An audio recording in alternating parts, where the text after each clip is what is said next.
안녕하세요. 오늘도 사연살롱을 찾아주셔서 감사합니다. 저는 똥차를 보내고 벤츠를 만난 30대 여성입니다.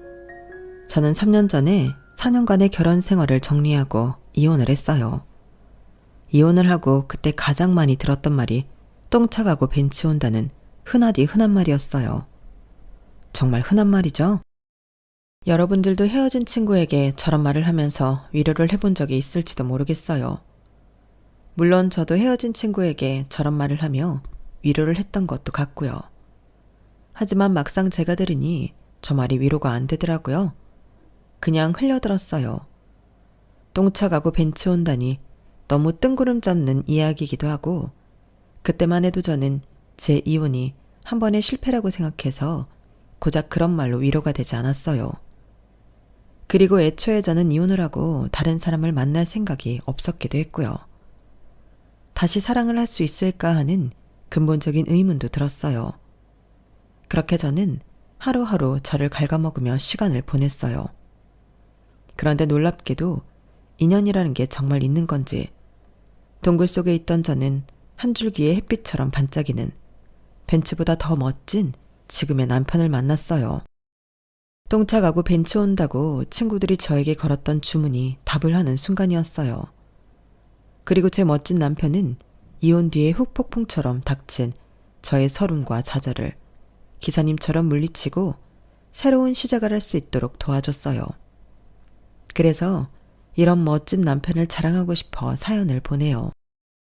저는 7년 전 같은 대학을 나온 화학과 동기로부터 남자 한 명을 소개받아요. 제 대학 동기가 공부를 참 잘해서 대기업 연구원으로 입사했거든요. 남자는 같은 연구소를 다니는 선배 연구원이었어요. 선배가 아무나 소개시켜 달라고 해서 나한테 부탁하는 거 아니야? 설마, 그럼 내가 너한테 부탁 안 하지.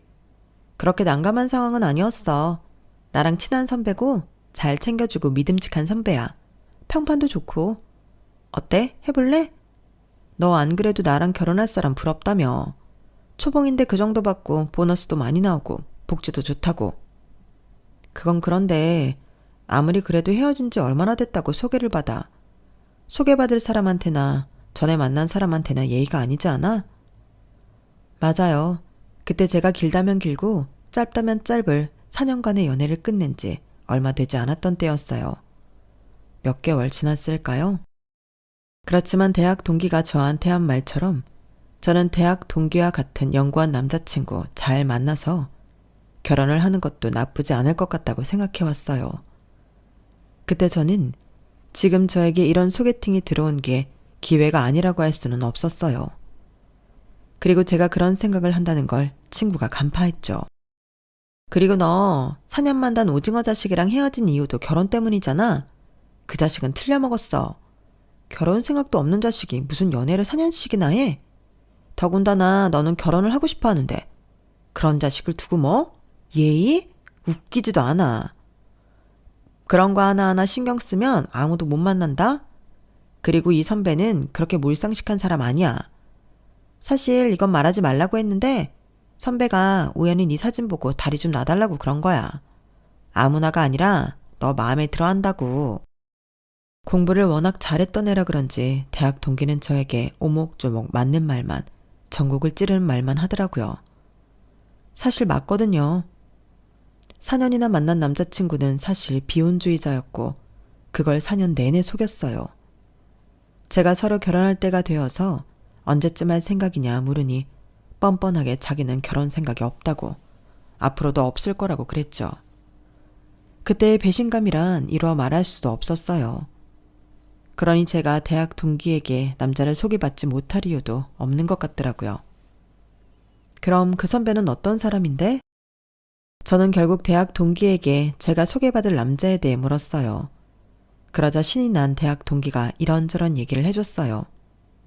들어보기로 제가 소개받을 선배 연구원은 성실하고 재능이 있고 평판도 좋고 그래서 빠른 속도로 승진했으며 여자 보기를 돌같이 한대요. 그래서 대학 동기도 저를 소개시켜달라고 하는 선배를 보고 당황했다고 해요. 이런 사람이 아닌데 싶었다고요. 그리고 들어보기로는 집안도 좋다던데? 아버지도 그렇고 동생도 그렇고 연구원이라고 하더라고. 그 이야기를 듣고 저는 소개팅을 하기로 했고 저와 전 남편은 첫 만남부터 결혼에 대한 이야기를 했어요. 모든 이야기의 종지부는 계속 결혼이었죠. 아마 대학 동기가 저한테 말했던 것처럼 전 남편에게도 제가 결혼을 원한다는 식으로 말했겠죠.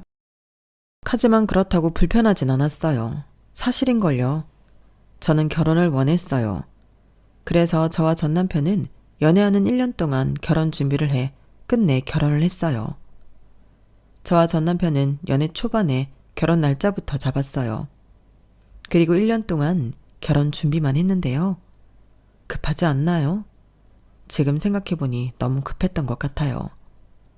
하지만 그럴 수밖에 없었던 것이 연애를 시작하던 당시 남편은 이미 37살이었거든요. 이미 결혼 적령기는 지났죠. 그래서 발등에 불이 떨어진 것처럼 결혼을 준비한 거예요. 그리고 발등에 불 떨어진 건 전 남편뿐만이 아니었어요. 시댁도 급했죠. 저는 연구에 매진하면서 겨우 시간을 쪼개 데이트를 하러 나오는 전 남편이 안쓰러워서 자주 집에 데려다 줬거든요. 그리고 전 남편은 시댁에 살고 있었어요. 그래서 저는 자주 시부모님을 만나 뵈었는데요. 그때마다 시어머니는 제 손을 잡고 당부하듯 말했어요. 절대 40은 넘기지 말아라. 그건 남편의 나이를 말했어요. 시어머니는 정말 무서운 얼굴로 어쩌면 본인이 무섭다는 듯이 그렇게 말했어요. 그리고 저와 전 남편이 결혼 날짜를 잡은 지 몇 주 되지 않았을 때 시부모님은 이미 저희가 살 집을 구매해서 부동산 서류를 저희에게 주었어요. 어머니, 이게 뭐예요? 이제 겨우 결혼 날짜 잡았는데 그리고 집은 저희가 알아서 할 수 있어요. 알아서 할 수 있으면 해봐라. 하고 이 집을 세주든 그 집을 세주든 하면 되지. 집은 많으면 많을수록 좋은 거다. 네가 아직 어려서 그래. 그래, 네 엄마 말이 맞아. 어차피 해주려고 했던 거니까 받아라. 그리고 집 사려고 한 돈은 차곡차곡 모아서 다른 데 투자하든지. 그건 니들이 알아서 하고 우리는 해줄 수 있는 데까진 해줄 테니까. 집은 너무 작으면 그럴 것 같아서 40평짜리를 했다. 네? 40평이요? 어머님, 아버님, 아직 저희 아이도 없는데. 어차피 가질 거잖아. 집도 너무 자주 옮기면 안 좋다. 그리고 40평이라고 해봤자 애들 크면 또 넓은 평수로 이사해야 해. 세아가, 너는 우리 집이 몇 평으로 보이니? 네? 그건 잘... 그렇게 안 보여도 60평이다. 너희들 이렇게만 모여도 60평이 작은데 40평 정도는 되어야지. 그리고 결혼 날짜 앞당길 수 있으면 더 앞당겨라. 어떻게 너희는 날짜 3개 주니까 제일 늦은 날짜로 잡니? 어차피 할 거 후딱 해치우고 말아라. 그래서 저와 전 남편은 날짜를 앞당겨서 결혼을 했어요. 원래는 내년 겨울이었는데 초가을로 앞당겼죠. 그러니 결국 1년도 제 연애를 안 하고 결혼을 한 거네요. 결혼식은 급하게 준비한 만큼 어수선했어요. 주문 제작한 시어머니의 한복에 문제가 있었고 드레스 정리가 제대로 안 돼서 제가 넘어질 뻔했고 그래서 결혼식 내내 넘어지면 어쩌지 하면서 긴장했고요. 전 남편의 친구가 축가를 부르는데 마이크가 도중에 끊기기도 했고 부케를 잡아야 하는 친구가 자꾸 부케를 놓쳐서 곤란하기도 했어요. 그리고 그게 저와 전 남편의 결혼 생활을 암시하는 복선이었어요. 그렇게 속전속결로 진행된 저와 전 남편의 결혼을 만족하는 가족이 아무도 없었거든요. 일단 전 시부모님은 남해에 사시는 제 친정부모님을 상견례 때 처음 보셨어요. 저희 아버지는 멸치 잡는 배를 타시고 저희 어머니는 미역을 캐시는데요. 그래서 저희 부모님 얼굴은 햇볕에 붉게 타있고 손은 상처로 엉망이죠. 그런데 전 시부모님이 저희 부모님의 그런 행색을 보고 대놓고 놀라셨어요. 놀란 표정을 숨기지도 못하고 계속 말을 더듬었죠. 어머, 피부가 어디 다치신 건 아니죠? 네? 아, 햇볕에 그을려서 이렇습니다. 그러시군요. 무슨 일을 하시길래?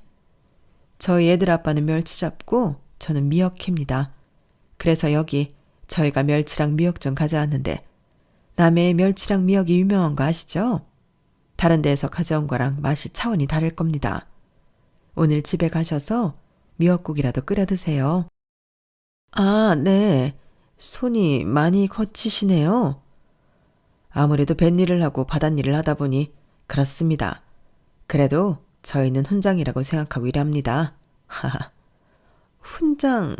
훈장이요? 아, 네, 그래도 아무리 그래도 여자가 손이 저래서 되겠어요?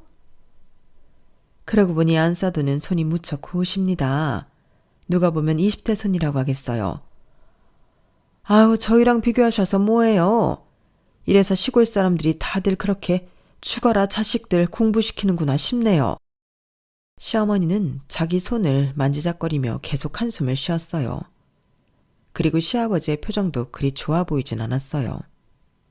그도 그럴 것이 대학 동기의 말, 전 남편 회사에서 들리는 소문처럼 시아버지는 명망 있는 연구원으로 정년퇴임했어요. 그리고 좀 쉬시다가 한 연구소의 요청으로 재임용이 되어 후배들과 연구를 하는 중이었죠. 그리고 시어머니는 주부로 평생을 살았지만 매일 파출부가 와서 살림을 다 해주고 있죠. 그러니 뱃일 바닷일을 하는 저희 친정이 마음에 차겠어요? 아니겠죠. 당시에 저는 안일하게 생각했어요. 시부모님이 저희 결혼하라고 40평짜리 집도 해주시고 어떻게 보면 오히려 결혼을 부추긴 건 시부모님이시니까요. 그래서 저희 친정이 어떻든 상관없어 하실 줄 알았어요. 그런데 대놓고 실망하시더라고요. 그리고 그 와중에 저희 친정 아버지는 제가 사남매 중 둘째인데 사남매 모두 대학을 보냈다며 자랑을 했어요. 저희가 험한 일을 하는 건 맞습니다. 손도 이렇고 얼굴도 이렇고 참 면목이 없습니다. 하지만 악착같이 노력해서 내 놈 다 대학 보냈습니다. 첫째는 변호사예요. 둘째는 아시다시피 직장 잘 다니고 있고 셋째는 미용사입니다. 오늘 애들 엄마 머리도 그 애가 해줬어요. 막내는 지금 대학생입니다. 오늘 자리를 못한 건 군복무를 하고 있어요. 저희 부부 과분하게 키우진 않았지만 그렇다고 부족함 없이 키우지도 않았습니다. 다들 뱃일 바닷일 무시하는데 대단하지 않습니까? 이놈들 다 대학 보내서 자기 밥벌이 하고 있다는 게 제 자랑거리입니다. 아, 네, 좋으시겠어요. 그렇다고 자기 애들한테 이놈 저놈은 좀 아니지 않습니까? 교양 없이. 그리고 저희 애들은 다 박사입니다. 저희 남편도 박사고요. 저도 그 시대에 대학까지 나왔어요. 저는 영문학 전공입니다. 아직도 영문서를 읽죠. 이걸 보고 하룻강아지 법무서인 줄 모른다고 하나요? 따님께 들으셨는지 모르겠지만 저희는 애들 앞으로 집까지 사뒀습니다. 더 무슨 말이 필요하나요? 서로 자기 자랑을 그만두고 결혼 이야기나 하시죠. 그리고 나서 저희들은 다른 말 없이 저와 전 남편의 결혼에 대해서만 이야기를 하고 식사도 채 다 하지 못하고 일어났어요. 이야기하는 내내 머쓱해하는 저희 아버지를 보니 저는 마음이 무너져 내리는 것 같았어요. 그리고 그 당시는 원망도 했어요. 자식들 대학 보낸 게 뭐 그리 자랑할 일이라고 사돈 앞에서 떵떵거리려고 했는지 아버지를 이해하지 못했죠. 물론 지금은 아버지의 마음도 아버지의 노력도 충분히 이해가 되어요. 그땐 제가 너무 알량했던 것 같아요. 하지만 그땐 그랬어요. 친정 이야기만 나오면 질색하시는 시부모님 앞에서 저는 아무 말도 하지 못했어요. 친정에 가는 것도 힘들었죠. 그래서 저는 결혼 생활 중 친정에 간 적이 한 손에 꼽아요. 그리고 상황을 그렇게 만든 건 제 전남편의 탓도 컸어요. 제 전남편도 자기 처가를 무시했어요. 사실 시부모님은 제 친정에 가지 않아도 되지만 전남편은 자기 처가니까 가야 하잖아요. 그런데 시부모님이 가지 말라고 했다고 정말 안 가기도 했고 가더라도 자꾸 저한테 시비를 걸었어요. 가기 싫다고 노래를 불렀죠. 뭐가 그렇게 싫은데? 대체 이유가 뭐야? 당신도 우리 부모님이 뱃일하고 바닷일해서 싫다는 거야? 하나씩 말해줘. 일단 나는 너희 집 식구가 너무 많아서 싫어. 도대체 몇 명이야? 장인어른, 장모님, 큰형님 애들까지 합쳐서 10명이나 된다고. 그 사람들이 한마디씩만 한다고 해봐. 벌써 10마디야. 그리고 너희 식구가 한마디만 해? 한 명이 10마디씩 하는데 그럼 내 머리가 안 아프고 배겨? 그리고 너희 조카들은 왜 그렇게 난해? 여기저기 뛰어다니고 둘 다 딸인데 전력 질주하듯이 집안을 돌아다녀.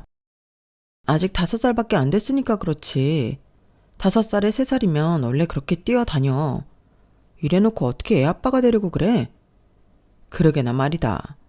니네 집 유전자면 우리 애도 100% 그럴 건데 참 맘날이 캄캄하다 캄캄해. 그리고 두 번째, 내가 니네 집에 가기 싫은 이유는 그 비린내가 너무 싫어. 아무리 바닷일 한다고 비린내가 그렇게 심하게 나냐? 그리고 바닷일하면 생선이나 해조류 같은 건 지겨운 거 아니야? 왜 그렇게 갈 때마다 나오지? 공짜로 받아오는 거라서 그런가? 공짜로 받아오는 거면 어쩔 건데? 뭐 어쩌자는 건 아니고. 그리고 세 번째는 갈 때마다 술을 마신다는 거야. 어떻게 사람이 갈 때마다 술을 마시냐? 안 마시는 날이 없어. 뭐만 하면 다 안 주니까 마셔야 된다. 내가 봤을 때 장인어른 이미 알코올 중독 수준이야. 장인어른만 그래? 형님도 처제도 처남도 마찬가지야. 그러니까 처제 남편이 맨날 애들 데리고 집에 가려고 하잖아. 처제 남편이 아니라 동서. 그리고 술은 자기도 좋아하잖아. 반주하고. 이거랑 그거랑 같아? 판단이 안 돼? 그리고 가르치려고 들지 마. 고작 대줄 주제. 아 그래. 나는 장인어른이 니네 대학 보냈다고 유세 부리는 것도 싫어. 아니 요새 대학 안 보내는 부모가 어딨냐? 그게 뭐라고. 그게 뭔데 유세를 부려. 그럼 나랑 시훈이 다 박사까지 따게 한 우리 엄마 아빠는? 하룻강아지 법무서운 줄 모른다는 말이 딱 맞아. 그때 얼마나 웃겼는 줄 알아? 지금도 생각하면 웃겨 죽겠다. 매번 친정에 갈 때마다 전 남편은 똑같은 레파토리로 제 친정을 비난했고 저는 지겨웠어요. 그리고 저 또한 전 남편과의 결혼 생활에 만족하지 못했죠. 전 남편은 결혼 전만 해도 아무 말을 하지 않다가 결혼을 하고 나니 제게 일을 그만둘 것을 요구했어요. 전에는 그런 말 없었잖아. 갑자기 왜 그래?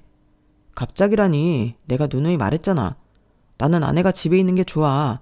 집에서 살림하고 밥 차리고 나중에 애 낳으면 애 키우고 우리 애 가질 거잖아. 나는 딱 싫은 게 임신 중일 때 일하는 거야. 그리고 애 낳고 복직하는 거 그거 자기 학대 같지 않아? 그리고 주변 사람들한테도 피해야. 왜 나뿐만 아니라 주변 사람들을 안절부절하게 만드는데? 그게 무슨 말이야. 나를 위한다는 거야 아닌 거야? 널 위하는 거지. 너만 위하는 건 아니지만. 아무튼 그러니까 사직서 내. 네가 사직서 낸다고 아쉬워할 사람 없어. 다들 예상했을걸? 너 결혼식 왔을 때부터. 그리고 네가 그만둔다고 우리 생활 달라지는 것도 없어. 네 월급 그거 얼마나 됐다고. 안 그래? 그리고 전 남편은 시부모님에게도 이야기를 했는데 제가 아이를 가져야 하는데 일을 그만두지 않는다는 식으로 말했어요. 그래서 시어머니의 특단의 조치가 있었어요. 시어머니는 제가 출근하는 시간에 저희 집을 찾아와 함께 회사까지 가자고 했어요. 무슨 일 있으세요? 네가 네 발로 사직서를 내든지 내가 너 대신 사직서를 내든지 하자. 그런 말을 하시는 거예요. 결국 시어머니는 제가 사직서를 쓰고 내려올 때까지 차에서 기다리고 있었어요. 그리고 제가 사직서를 쓰고 내려오자 시어머니가 자주 가는 카페에 가서 팬케이크를 사주셨어. 너무 열낼 것도 없어. 어차피 아이 가지면 일은 그만두게 되어 있다. 그리고 일이야 나중에 애 좀 키워서 네가 정하고 싶으면 하면 되는 거야.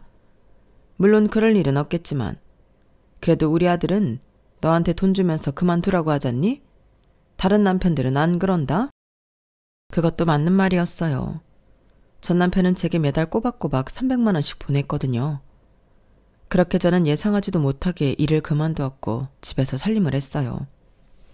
물론 살림만 한 건 아니었죠. 일을 그만두고 저는 마치 시어머니의 종이 된 기분이었어요. 처음에 시어머니는 남편이 출근하고 난 뒤인 오전 10시만 되면 저에게 전화를 해서 시댁에 오도록 했어요.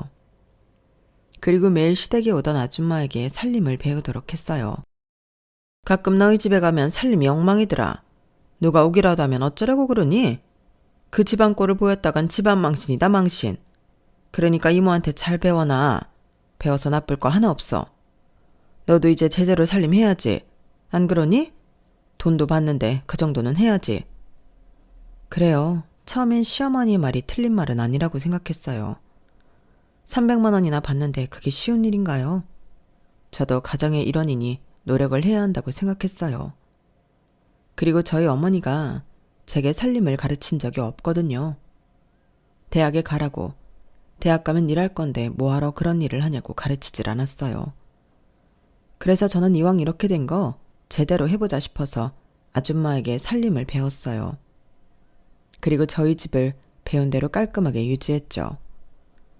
그런데 시어머니가 돌연 아줌마를 끄는 거예요. 더 이상 아줌마가 오지 않는다고 제게 말했어요. 그러니까 이제 앞으로 10시가 되면 우리 집에 와서 아줌마한테 배운 대로 하면 돼. 다 하면 집으로 가도 좋아. 저녁은 꼭 우리랑 안 먹어도 된다. 네? 그럼 저희 집은 언제 해요? 너희 집은 네가 알아서 해야지. 다 하게 되어 있어. 네가 부지런하면 안 될 게 뭐가 있니? 그 정도 받는 게 뭐 쉬운 줄 알아? 누가 집에서 놀라고 300씩 주니? 그것도 용돈으로 말이야. 부지런히 운동한다고 생각해. 알겠지? 그 300만 원이 뭐라고. 저는 한동안 시댁에 가서 아줌마가 하듯이 청소하고 밥하고 빨래하고 했어요. 그리고 은근히 전 남편이 이런 상황을 알고 시어머니에게 뭐라고 한 소리 해주길 바랐어요. 그런데 전 남편은 그걸 알고도 별 말을 안 하더군요. 그리고 가끔 시어머니가 제게 운전을 요구할 때가 있었어요. 어떤 모임에 간다, 장을 보러 가자, 은행에 가자. 이런 사소한 일들로 말이에요. 그럴 때 저는 그것마저 하기 싫어서 뭐 하느라 바쁘다고 핑계를 댔어요. 어머님, 이제 곧 세탁기가 다 돌아가서요. 건조기에 금방 넣어야지. 안 그러면 구겨지잖아요. 제가 택시비 드릴 테니까 택시 타고 다녀오세요. 내가 택시비 없어서 그러는 줄 아니? 이럴 때 운전할 줄 아는 네가 날 도우면 좀 좋아? 얘는 센스가 없어. 늘 그런 식으로 구렁이 담 넘어가듯이 상황을 모면하곤 했어요. 그런데 시어머니가 제가 그러는 걸 전 남편에게 고자질을 했죠. 너 엄마가 어디 태워다 달라고 하는 거 싫다고 그런다며. 엄마가 택시 타는 거 어려워해. 불편해 하신다고. 왜? 뭐가 불편하시다는데? 너는 다른 때는 안 그러면서 이럴 때마다 오목조목 따지더라. 이유가 어떻든 불편하다고 하면 며느리로서 그렇게 해줄 수 있는 거 아니야? 며느리로서? 이 집은 무슨 며느리로서 해줘야 하는 게 그렇게 많아? 청소도 해줘야 해, 밥도 해줘야 해, 빨래도 해줘야 해. 온종일 시어머니 비위 맞춰야 해. 그런데 나보고 운전기사도 하라고? 아니, 애초에 나보고 살림 배우라고 해놓고서 아줌마가 자른 건 뭐야? 내가 아줌마라는 거야? 봐, 이거 봐. 오목조목 따지기나 하지. 내가 너 300만 원이나 쥐어주면서 놀라고만 했는 줄 알아? 그 돈이면 우리 집뿐 아니라 시댁 살림도 해줄 수 있는 돈 아니야? 그리고 어머니 덕분에 살림도 배웠다며. 그럼 공짜로 배웠으니까 시댁에 일 좀 도와줄 수 있는 거 아니야? 또. 너도 해봐서 알잖아. 300만 원 벌기가 좀 어려워? 너는 왜 감사함이라는 게 없니? 네가 최소한 나한테 고마웠다면 자연스럽게 시댁에 잘해야 하는 거 아니야? 그놈의 300만 원. 나도 내가 300만 원 벌어서 쓰는 게 좋아. 이런 식이면 더더욱 나도 내가 벌어서 쓰는 게 마음 편해. 누가 나보고 일 그만두라고 했는데 너랑 네 부모님 아니야? 그런데 내가 왜 당연히 시댁에 일을 도와야 하는데? 300만 원? 그거 나한테는 위로금도 못 돼. 내가 어떻게 해서 그 직장을 구했는데, 우리 어머니가 어떻게 해서 나를 대학 보냈는데, 내가 고작 이런 일을 하려고 대학 가서 직장 구한 게 아니라고. 300만 원? 그깟 300만 원 내가 안 받고 말아. 그리고 나 다시는 시댁에서 그 짓거리 안 할 거야. 어머님이 뭐라고 하면 오빠가 해. 당신이라고. 알겠어? 아, 정말 너 안 되겠다. 승질이 저렇게 더러우니까 애가 안 생기지. 무슨 노력을 하면 뭐하니? 삼신할매가 너보고 도망가는데. 뭐? 너 말 다 했어? 그게 왜 나 때문이야? 솔직히 다 터놓고 말해서 관계 안 한 건 너잖아. 매일 야근. 협조하지 않은 건 너인데 왜 내가 그런 말을 들어야 해? 그럼 너한테 주는 300만 원이 하늘에서 뚝 떨어지는 줄 알았어? 계속 300만 원 할 거야? 우리 엄마도 너 걱정하더라. 애가 저렇게 재고 부정적이어서야 애가 들어서겠냐고. 애가 오려다가도 놀라서 도망가겠다고 그러던데? 하, 그래서 애가 안 들어서는 것도 내 탓이라고? 아주 시계 안 돌아가는 것도 내 탓이라고 하지? 저와 전 남편은 그 일로 한동안 서로에게 말도 안 붙였어요. 저는 깊은 상처를 받았어요. 특히나 다른 어떤 문제들보다도 아이 문제는 절 정말 가슴 아프게 했어요. 가뜩이나 결혼 생활 4년 동안 아이가 안 생기는 게 마음에 걸렸는데 그게 저 때문이라고 시댁 식구들이 생각한다니까 상처에 소금 뿌리는 것 같았어요. 전 남편과 대화를 하지 않는 동안 남편의 발은 족쇄처럼 저를 따라다녔어요. 정말 괴로웠어요. 옆에서 자는 남편을 보며 한숨을 쉬고 소파로 가기를 며칠 동안 반복했죠. 도저히 같은 공간에서 잘 수가 없겠더라고요. 그리고 일주일이나 지났을까요? 대학교를 졸업한 제 남동생이 남해의 레스토랑을 열게 되어요. 남해의 특산물을 중심으로 한 레스토랑이에요. 오픈한 지 일주일밖에 안 됐는데 사람이 붐빈다고 하더라고요. 그리고 그 소식을 제 아버지가 전 남편에게 전한 모양이에요. 그날 저에게 남해에 내려가 보자고 하더라고요.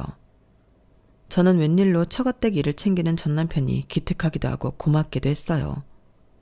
그리고 저와의 분쟁을 끝내고 싶다는 신호를 준 것 같기도 해서 기쁜 마음으로 차에 올랐어요.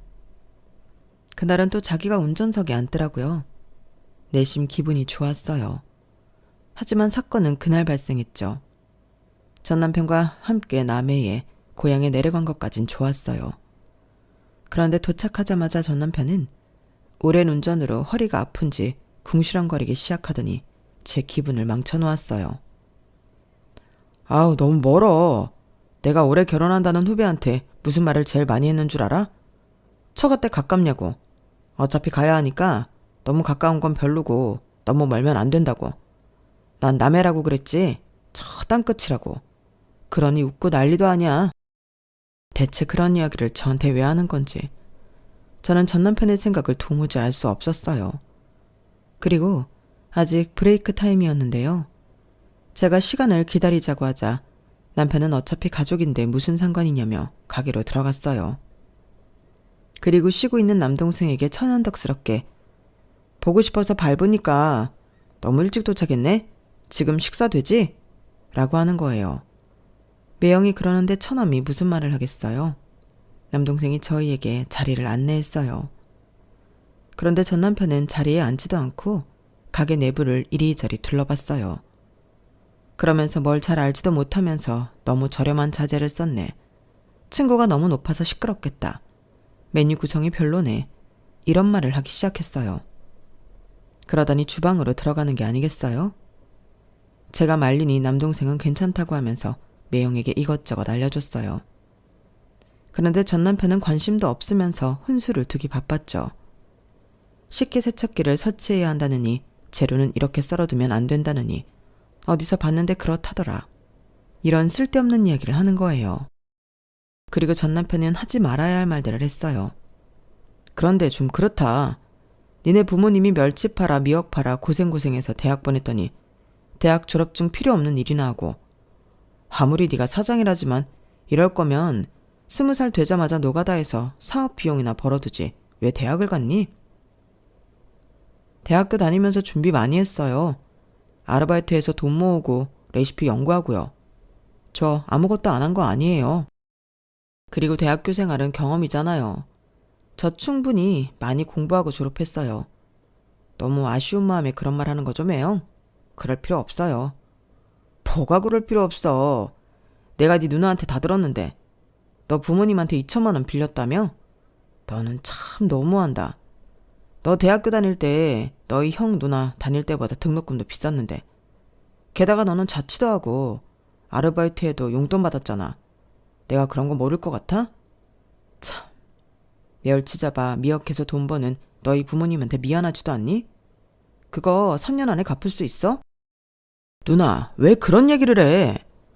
사실 그 얘기는 제가 전 남편에게 말한 이야기였고 저희 오빠도 제 여동생도 모르는 저희 부모님과 남동생 사이의 거래였어요.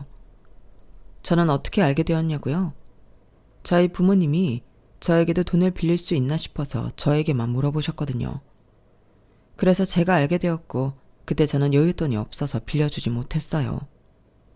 그게 마음에 걸려서 도금 투자하자고 전 남편에게 말한 게 화근이 된 거죠. 동생이 저를 노려보고 화를 냈어요. 자존심이 강한 남동생인데 전 남편의 말에 자존심이 팍 상한 모양이었죠. 그런데 전 남편이 주머니에서 봉투를 꺼내 흔들면서 남동생을 더 약올렸어요. 이 돈 필요할 텐데 얼굴 풀지 그래. 남동생이 주먹을 불끈 쥐고 화를 참는데 제가 오히려 화가 나서 전 남편을 밀치고 소리를 질렀어요. 너 그만 못해? 지금 어린애같이 뭐하는 짓이야? 이럴 거면 여기에 왜 왔어? 너 나 놀리려고 그러니? 아주 화병 나서 죽었으면 싶어서 그래? 뭐가? 너 이렇게 아랫사람 앞에서 남편을 밀치고 넘어뜨려도 돼? 남편 위신을 살려줘야지 뭐 하는 거야? 남편 위신? 너는 내 위신 살려준 적 있고? 이렇게 내 가족을 무시하는데 내가 가만히 있어야 해? 내가 뭘 위해서 그래야 하는데 이 버러지 같은 놈아. 뭐? 버러지 같은 놈? 너 말 다 했어? 그래, 이 버러지 같은 자식아. 나는 또 나랑 화해하려고 이렇게 내려온 줄 알았다. 내가 미쳤어. 네가 그럴 리가 없는데. 그렇지? 당장 내 동생 가게에서 나가. 그리고 내 앞에 다시는 나타나지 마. 하, 네가 뭐 나랑 이혼이라도 하겠다고? 그래, 해. 한다고. 이혼할 거야. 서류 정리해서 이 집으로 보내. 내 짐도 보내고 다 보내. 징그러워서 정말. 아주 거지꼴로 살고 싶은가 보다. 거지꼴로 사는 게 지금보다 나아. 그렇게 저와 전 남편은 그 즉시 별거를 했어요. 일주일 후 남편이 친정으로 짐과 서류를 보내더군요. 저는 서류를 작성해서 다시 남편에게 보냈고 4년의 결혼 생활을 마무리했어요. 그리고 전 남해에 잠시 쉬다가 재취업을 하기 위해 다시 올라갔어요. 친구의 집에서 지냈어요. 그러면서 여러 군데 이력서를 넣었죠. 하지만 전 남편의 저주처럼 번번이 떨어졌어요.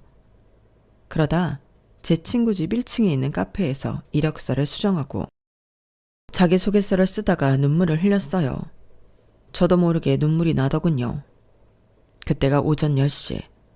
빌라촌 카페엔 사람이 아무도 없었고 제 우는 소리가 크게 들렸죠. 그런데 음악 소리가 미세하게 점점 커지더라고요. 저는 그제서 소리내서 엉엉 울었어요. 그렇게 한 20분, 30분을 울었을까요? 옆에서 손수건을 내밀더라고요. 카페의 사장이었어요. 손수건은 어린이용 손수건이었고요. 저는 꾸벅 인사를 하고 눈물을 닦았는데 화장품이 묻어 나오더라고요. 아, 제가 세탁해서 드릴게요. 괜찮습니다. 다 오셨어요? 노래 틀어주셔서 감사해요. 그리고 한참을 카페 사장은 제 앞에 있었어요. 제가 의문스러운 표정으로 쳐다보자 옆에 털썩 앉아요. 날이 너무 좋죠? 투명하고 울기 딱 좋은 날이에요. 저도 울고 싶은데 평생 울 거 다 울어서 이제 눈물이 안 나요. 별로 궁금하진 않았는데 저는 눈물을 삼킬 겸 듣고 있었어요. 카페 사장은 자신의 인생사를 이야기하더군요.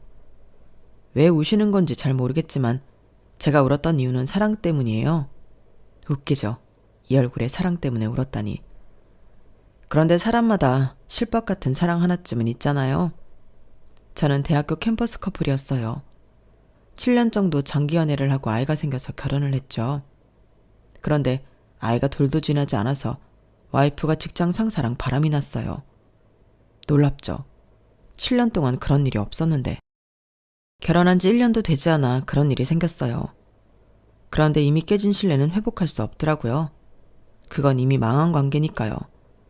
그래서 미련 없이 이혼했어요. 그런데 웃긴 게 이혼을 하고 반년 뒤에 전 와이프가 저를 찾아왔어요. 다시 합치자고요. 눈물이 점점 말라가더라고요. 그리고 저는 이내 카페 사장의 말에 집중해 반응을 보였어요. 왜요? 바람 피워놓고서 왜? 그러게요. 친구에게 들어보니까 그 상사가 유부남이래요. 그쪽도 정리를 안 하니 불안했겠죠? 어머, 어떻게 그런 일이 있어요? 사실 저만 있으면 별로 문제가 안 되는데 아이가 있어서 결국엔 접근 금지 내리고 살고 있어요. 언제 찾아올지 모른다는 불안감 늘 있고요. 하루 종일 할 수 있으면 아이를 끼고 살아요. 저기 보이죠? 카페 사장이 손가락으로 가리킨 곳에는 작은 방이 있었어요. 저 방이 우리 유미 방이에요. 우리 유미는 5살, 사과를 닮은 아이랍니다. 저는 손수건으로 얼굴을 가리고 웃었어요. 그리고 답장하듯 저도 제 이야기를 했어요. 제 이야기를 듣더니 카페 사장은 몹시 화를 내며 시대착오적인 시댁이라는 표현을 썼어요. 요새도 그런 사람들이 있냐고요. 이제 슬슬 돈도 떨어지고 다시 내려가야 할 것 같아요. 제가 이렇게 말하자 카페 사장은 여기서 일을 하라고 했어요. 아르바이트생으로 써주겠다고요. 저는 마다할 이유가 없었어요. 친구의 집이 있는 건물 1층이라 오고 가기 용이하다는 게 특히나 좋았죠. 그래서 저는 카페에서 일을 하기 시작했고 사장과 연애를 하게 되었어요. 쉬운 결정은 아니었어요. 사연 있는 애딸린 돌싱남과의 연애였으니까요. 물론 사람이 좋다는 건 겪어보니 확신이 섰어요. 정말 좋은 사람이었어요. 다정하고 성실하고 섬세하고 뭐 하나 흉볼 게 없는 사람이었죠. 그리고 그건 친구도 인정했어요. 그래, 좋은 사람인 건 나도 알아. 너보다도 먼저 그 카페에 다니고 오고 가며 봤으니까. 하지만 애 아빠야. 갓난쟁이도 아니고 5살 딸을 가진 아빠라고. 너 감당할 수 있겠어? 아니, 니네 부모님 설득할 순 있겠어? 지금 당장 결혼하겠다는 것도 아니고 연애하겠다는 건데 부모님 이야기까지 나와야 해? 너무 앞서 나가지 마. 너 안일하게 생각하지 마. 이건 단순한 연애가 아니야. 아이가 있기 때문에 그럴 수가 없어. 마음 단단히 먹고 결정할 일이야. 저도 모르지 않았지만 친구가 그렇게 말하니 다시 한번 이 관계를 곱씹게 되더라고요. 그리고 친구의 예상과 다르게 저는 이 연애를 어쩌면 결혼을 이끌고 가야겠다는 결론을 내렸어요. 왜냐하면 이상하게 사장의 딸 유미가 마음에 걸리더라고요. 제가 카페에서 일을 하면서 유미와 부쩍 친해졌거든요. 사장이 시키진 않았어요. 제가 하고 싶어서 유미의 끼니나 간식을 챙겨주고 숙제를 봐주고 그랬어요.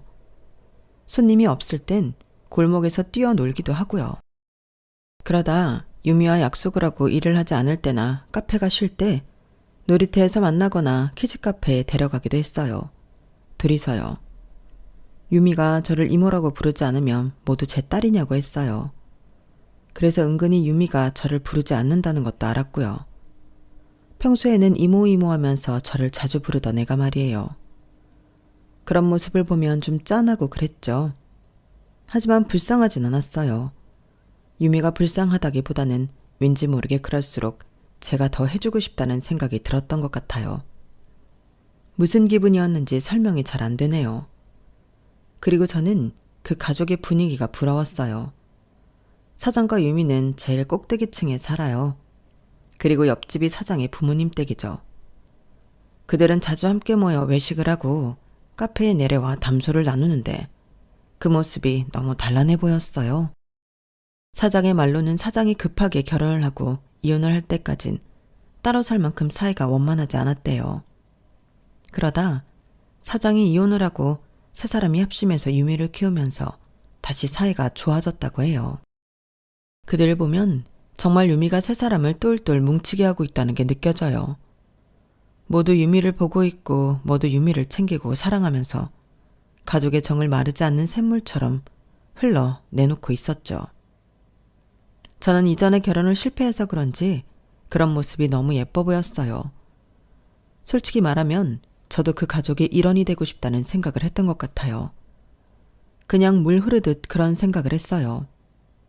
그렇게 저는 카페 사장, 지금의 남편과 연애를 시작했고 2년 정도 연애를 한 뒤에 결혼을 했어요. 결혼을 한 뒤에 저는 친구의 집에서 나와 4층으로 남편의 집으로 들어갔어요. 평수가 좁은 편이 아니어서 셋이 살기에 적당했어요. 그리고 저는 결혼을 해서도 카페에서 일을 했어요. 남편이 카페를 전적으로 저에게 맡겼거든요. 그리고 남편은 저와 연애할 때 오픈한 이자카야에 집중했어요. 이자카야는 카페 옆에 있었고 저는 카페 마감을 한 뒤에 남편에게 가서 일을 돕거나 유미와 단둘이 시간을 보내거나 했어요. 모든 일이 이상무였어요. 문제될 게 하나도 없었죠. 특히나 저는 시댁에 참 만족을 했어요. 저는 너무나도 달라는 가족 사이에서 제가 방해가 되지 않을까, 혹은 전처럼 시댁이 저를 옥죄이지 않을까 걱정했거든요. 그런데 둘 다 아니었어요. 시댁은 저를 두 팔 벌려 반겼고 저의 존재에 감사했으며 오히려 결혼을 하니 좀 더 거리를 두시더라고요. 결혼 전에는 서로 현관문을 열고 드나드는 것 같더니 결혼하고 나서는 옆집인데도 전화를 미리 주시고 문 앞에 서 계세요. 그리고 진지하게 이사를 고민하시길래 웃으며 그러지 않아도 된다고 제가 말했죠. 그런 식의 배려가 처음이다 보니 낯설기도 했지만 감사했어요. 저는 결혼을 2번이나 하는 것이어서 이번에는 정말 잘하고 싶었어요. 그런데 주변에서 이렇게 도와주니 참 고마웠죠. 걱정하던 친구들도 제가 잘 사니 안심하는 것 같았고요. 그런데 어느 날 제 치부가 가게로 들어오더라고요. 빌라촌이라 전 남편이 방문할 거란 생각을 일절도 하지 않았어요. 전 남편도 제가 여기에 있을 줄은 몰랐는지 무척 놀라는 표정을 짓더니 동료들 보고 자리에 앉아 있으라고 하더군요. 저를 아는 동료들도 있었어요. 휴대폰으로 서로 메시지를 보내며 낄낄거리더군요. 정말 기분이 나빴어요. 무슨 일이야? 카페에 커피 마시러 왔지. 여기서 일하나 봐? 안 보이나 했더니 꼭꼭 숨어 있었네. 그리고 저를 아래 위로 기분 나쁘게 훑어보더군요. 내가 그랬지. 이혼하면 너 거지꼴 된다고. 봐, 이게 뭐야? 후회하지. 매달 그냥 받던 300만 원 일해서 받으려니까 죽겠지? 아니, 300만 원은 받나? 그때 쇼케이스에 다리를 손보느라 밑에 앉아있던 남편이 일어났어요. 주문 안 받아요? 아, 네, 주문하시겠어요? 뭐야 저 사람은? 사장이야? 일하는 분위기 한번 죽여준다. 여기서 제일 만들기 어려운 거 4잔 줘. 남편이 주문을 듣고 아이스 아메리카노 4잔을 뽑았어요. 그리고 앞에서 기다리는 전 남편에게 툭 놓았죠. 건물주 와이프한테 꼴난 300만 원 가지고 유세 부리지 말고 이거 들고 썩 꺼져. 남편의 한마디에 전 남편은 화들짝 놀라서 저를 쳐다봤어요. 건물주 와이프? 너 또 결혼했냐? 그러자 남편은 제 왼손을 전 남편에게 보여줬어요. 남편 손이 화끈거리는 게 화가 많이 난 것 같았죠. 남의 와이프한테 반말 찍찍하지 말고 아주 귀한 곳에 누추한 분이 오셨네요. 썩 꺼졌으면 좋겠지만 몇 마디 듣고 나가세요. 나도 익히 들어서 알고 있어요. 그놈의 300만 원. 아직도 그 소리를 하네. 300만 원이 그쪽한테 쉬운 돈은 아니었나 봐. 이렇게 누누이 말하는 거 보면. 이봐, 내가 와이프랑 동갑이니까 나보다 떡국 7그릇은 처먹은 사람아. 행복은 돈에서 나오는 게 아니야. 나도 꽤 벌거든요. 이 건물 내 건물이라 월세 다 받고 있고 카페 수익, 이자카야 수익 다 치면 당신 월급보다 몇 배는 많아. 그래서 내가 아는데 행복은 돈에서 오는 게 아니에요. 그러니까 자기 사람 하나 행복하게 해주지 못한 주제에 그깟 300만 원 가지고 사람 우습게 만들지 마세요. 그리고 처가 식구들이 당신을 참 미워합디다. 그 덕에 제가 무지하게 예쁨 받습니다. 감사하네요. 그리고 남자가 쫌생이같이 왜 일을 그만두게 합니까? 부부여도 자기 인생이 있는 겁니다. 이래라 저래라 할 권리가 없단 말입니다. 박사까지 해서 배우신 분이 그거 하나 모르면 되겠어요? 아, 말해두는데 난 고졸입니다. 고졸한테 이런 소리 들어서 분이 상하겠어요? 다시 볼 사이가 아니라서 더 하고 싶은 말이 많지만 임산부 앞에서 나쁜 이야기해서 좋을 거 없잖아요? 임산부? 나 임신했어? 남의 와이프한테 너너 하지 말고요. 썩 꺼지세요. 태교에 안 좋습니다. 자기 정자 늙은 건 생각도 안 하고. 전 남편은 눈빛이 흔들리더니 주랭랑을 쳤어요. 그리고 남편은 제게 캐모마일을 한 잔 타주면서 안정을 취하게 했죠. 남편이 말한 건 다 사실이에요. 알고 보니 이 건물은 남편 건물이었고 남편은 전 남편보다 많이 벌면서 저를 윤택하게 만들어줬어요. 그리고 저는 결혼한 지 얼마 되지 않아 자연 임신을 해 이제 16주에 접어들었어요. 행운에 행운이 따르는 일의 연속이었죠. 저는 따뜻한 차를 마시며 주랭랑을 치던 전 남편을 떠올렸어요. 우습더라고요. 속이 다 시원하고요. 어떻게 그런 말을 할 생각을 했어? 자기한테 그렇게 대하는데 화가 안 나고 배겨? 욕하고 싶은 걸 꾹꾹이 때문에 기어코 참았어. 저는 남편의 손을 꼭 잡고 웃었어요. 앞으로 제 앞날엔 밝은 빛만 가득할 것 같아요. 제 사연은 여기서 끝입니다. 여러분들에게 지금 똥차가 길을 들이막고 있다면 길을 터주세요. 가게 두세요. 그러면 언젠가 그 다음엔 멋진 벤츠가 나타날 테니까요. 저도 그랬으니 여러분들도 반드시 그럴 거예요. 행운을 빕니다. 여러분, 사연 댓글에 응원과 현명한 조언 부탁드려요. 좋아요와 구독은 저에게 큰 힘이 됩니다. 오늘도 좋은 일 가득하세요.